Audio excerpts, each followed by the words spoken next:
masa muda. Tuhanku yang baik, Engkau mengenal isi hatiku, Engkau mengenal seluruh kepribadianku. Inilah aku ya Tuhan, kuarahkan hatiku kembali kepadamu. Aku mau semakin mendekat padamu, Sang Sumber Kasih.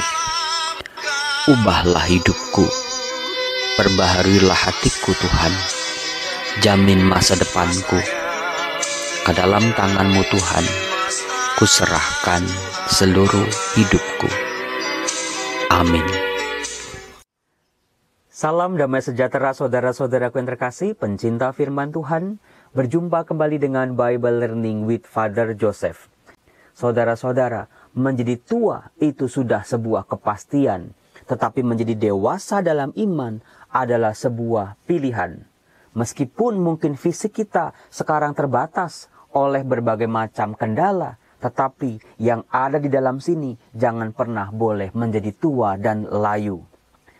Saudaraku, di awal video tadi saya memperdengarkan sebuah lagu dengan judul Masa Muda Sungguh Senang.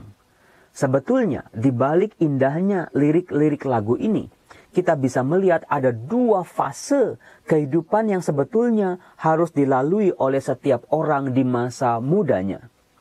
Yaitu fase yang pertama, masa muda identik dengan kesenangan, pesta pora, pergaulan, semangat hidup, aktivitas tiada henti. Sementara fase yang kedua sayangnya tidak banyak dialami oleh orang-orang muda. Yaitu sebetulnya sebuah masa yang paling indah di mana seseorang mulai mengenal Tuhan. Mulai menemukan arah kehidupannya. Mulai mengenal dirinya, bakat, talenta, serta kemampuan-kemampuan yang dimiliki dalam hidupnya. Nah saudara-saudara, pesan yang sama juga bisa kita temukan dalam kitab Pengkhotbah, khususnya Pengkhotbah bab 11 ayat 9 sampai bab 12 ayat 8. Di mana Pengkhotbah memberikan nasihat kepada orang-orang muda dan juga kepada kita sebetulnya yang juga mau berjiwa muda. Hal itu dikatakan seperti ini. Di bab 11 ayat 9 dikatakan begini. Bersukarialah hai pemuda dalam kemudaanmu. Biarlah hatimu bersuka pada masa mudamu. Dan turutilah keinginan hatimu dan pandangan matamu. Di sini saudara-saudara, si pengkhotbah tidak berpandangan buruk atau tidak menyangkal bahwa masa muda adalah sebuah masa yang identik dengan kesenangan, sukaria, berkat-berkat yang mengalir, kesehatan dan tubuh yang prima. Tetapi pengkhotbah mengajarkan kepada anak-anak muda ini untuk berhati-hati dalam menjalani hidup. Jangan sampai semua berkat, talenta, kemampuan itu semakin membuat kita menjauh dari pribadi yang memberikan aneka macam berkat dan karunia itu. Maka pengkhotbah melanjutkan begini. Tetapi ketahuilah bahwa karena segala hal ini Allah akan membawa engkau ke pengadilan. Artinya saudara-saudara, apa yang kita lakukan dalam hidup akan kita pertanggungjawabkan. Kalau kita mengisi masa muda yang penuh dengan berkat, rahmat, dan kesenangan itu dengan hal-hal yang positif, maka kita tidak perlu takut ketika kita mengalami pengadilan dari Allah. Tetapi sebaliknya, kalau kita menyia-nyiakan semua berkat dan rahmat itu, kita melakukannya secara tidak bertanggung jawab, maka sudah pasti rasa was-was, kecemasan, dan ketakutan akan terus mengikuti kita sampai kepada pengadilan Allah ini. Dilanjutkan di bab 12 ayat 1, pengkhotbah berkata, Ingatlah akan penciptamu pada masa mudamu. Saudara-saudara, ajakan seperti inilah yang mirip dengan ajakan lagu yang tadi kita dengar, yaitu masa muda sungguh indah, karena disitulah seseorang mulai berkenalan dengan Tuhan. Seseorang mulai mengalami panggilan-panggilan Tuhan. Entah mau hidup berkeluarga, entah mau hidup menjadi imam, suster, biarawan maupun biarawati. Ketika hidup menikah, menjadi awam pun, seorang anak muda sudah mulai mengenal bagaimana dia harus mengisi kehidupannya kelak. Saudara-saudaraku yang terkasih, ada yang menarik dari Pengkhotbah bab 12. Karena sejak ayat 2 sampai ayat 8, si pengkhotbah mengungkapkan sebuah keadaan yang sulit. Saya akan bacakan, silakan Anda perhatikan dan cari kesamaannya dengan situasi yang kita alami akhir-akhir ini. Anda pasti akan terkejut. Setelah pengkhotbah memberi nasihat anak muda untuk mencari Tuhan dan mengenal Tuhan, di ayat 2 dikatakan, sebelum matahari dan terang, bulan dan bintang-bintang menjadi gelap, dan awan-awan datang kembali sesudah hujan. Pada waktu penjaga-penjaga rumah gemetar, dan orang-orang kuat membungkuk. Perempuan-perempuan penggiling berhenti karena berkurang jumlahnya. Dan yang melihat dari jendela semuanya menjadi kabur. Dan pintu-pintu di tepi jalan tertutup. Dan bunyi penggilingan menjadi lemah. Dan suara menjadi seperti kicauan burung. Semua penyanyi perempuan tunduk. Juga orang menjadi takut tinggi. Dan ketakutan ada di jalan. Pohon badam berbunga. Belalang menyeret dirinya dengan susah payah.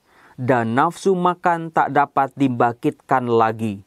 Karena manusia pergi ke rumahnya yang kekal. Dan peratap-peratap berkeliaran di jalan. Sebelum rantai perak diputuskan dan pelita emas dipecahkan. Sebelum tempayan dihancurkan dekat mata air. Dan roda timba dirusakkan di atas sumur. Dan debu kembali menjadi tanah. Seperti semua. Dan roh kembali kepada Allah yang mengaruniakannya. Saudara-saudara, ayat-ayat ini bisa kita tafsirkan dalam dua arti. Yang pertama memang berbicara tentang hidup manusia.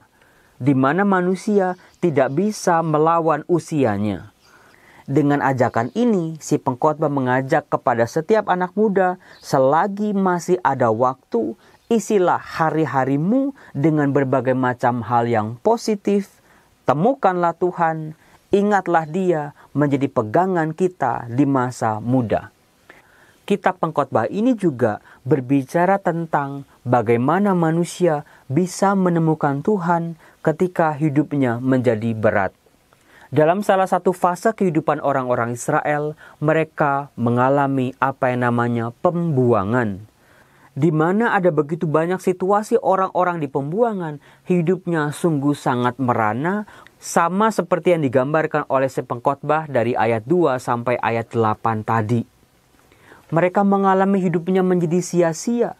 Penopang-penopang kehidupan mereka yang tadinya mereka andalkan menjadi kekuatan hidup mereka menjadi hancur sia-sia. Nah, dalam momen seperti itulah saudara-saudara, kitab pengkhotbah ini berbicara sangat luar biasa bagi orang-orang di pembuangan ini. Apakah ketika hidup menjadi berat Allah masih bisa ditemukan? Apakah rencana Allah ketika kemalangan demi kemalangan terus-menerus kita hadapi? Ternyata saudara-saudara, kitab pengkhotbah ini juga bisa berbicara untuk kita, orang-orang beriman di tahun 2020 ini. Di mana kita sekarang sedang sama-sama mengalami kesusahan karena wabah virus corona. Apa yang diungkapkan dari ayat 2 sampai ayat 8 tadi, mirip-mirip dengan situasi kita yang sedang mengalami masa PSBB ini. Kita takut keluar rumah, kita takut beraktivitas, harus bekerja dari rumah, takut bertemu dengan orang lain. Pabrik-pabrik yang besar sudah mulai tutup. Perusahaan-perusahaan yang hebat-hebat sudah mulai gulung tikar. Banyak orang di PHK. Kemudian juga parahnya, orang-orang yang kita kenal maupun yang tidak kenal mulai satu persatu terjangkiti oleh virus corona ini. Tidak sedikit dari mereka yang harus meninggal dunia. Saudara-saudara, dalam fase seperti itu, kitab pengkhotbah berbicara kembali kepada kita. Dia mengatakan, ingatlah akan penciptamu pada masa mudamu. Sebelum itu semua terjadi. Mari saudara-saudara, di fase-fase terberat kehidupan kita ini, kita semakin mengenal Tuhan, mengenal firman-Nya dan juga rencana-rencananya sebelum semuanya menjadi terlambat.